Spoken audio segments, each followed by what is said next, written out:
नरेश मीणा ने समरावता कांड में एक बार फिर से मुख्यमंत्री भजनलाल शर्मा को अपने पिता से किए गए वादे की याद दिलाई है।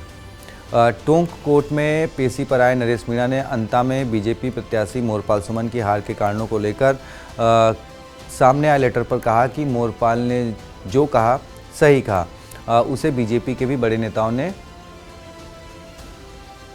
बरगलाया है, लेकिन दुर्भाग्य यह है कि बीजेपी प्रदेश अध्यक्ष मदन राठौड़ ने हराने वाले नेताओं को तो नोटिस नहीं दिया और सच बोलने वाले बीजेपी प्रत्याशी मोरपाल सुमन को ही नोटिस दे दिया।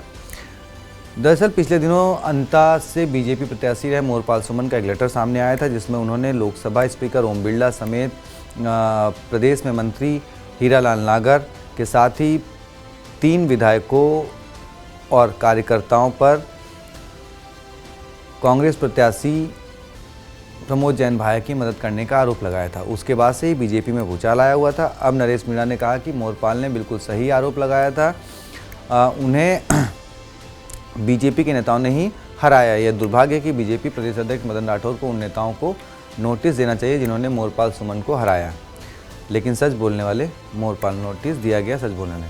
खैर, अब नरेश मीणा ने अपने ऊपर लगे मुकदमों को लेकर कहा कि मुझे उम्मीद है सरकार मेरे ऊपर कांग्रेस और बीजेपी सरकार में जनहित में किए गए आंदोलन को लेकर लगे मुकदमों को वापस लेगी।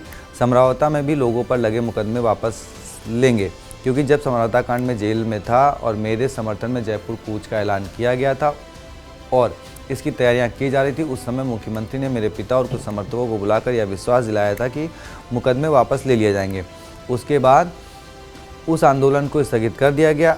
अब 12 सूत्रीय मांगों को सरकार के सामने नरेश मीणा ने रखते हुए ये बात कही। इसमें समरावता में एसडीएम के थप्पड़ मारने में हाई कोर्ट से मिली जमानत को कैंसिल करवाने की अपील वापस लेने, मेरे ऊपर और लोगों के मुकदमे वापस लेने आदि मांगे शामिल हैं। नरेश मीणा ने कहा कि जिला प्रशासन अपने स्तर की मांगों को पूरा करने में लगा हुआ है। अब सरकार के स्तर की मांगों पर जल्द उच्च स्तर पर बात होगी। नरेश मीणा ने कहा कि आमजन को सस्ती बजरी दिलाने के लिए वे जल्द बड़ा आंदोलन करने वाले हैं, क्योंकि बीसलपुर बांध के भराव क्षेत्र से गाद के नाम पर बजरी निकाली जा रही है।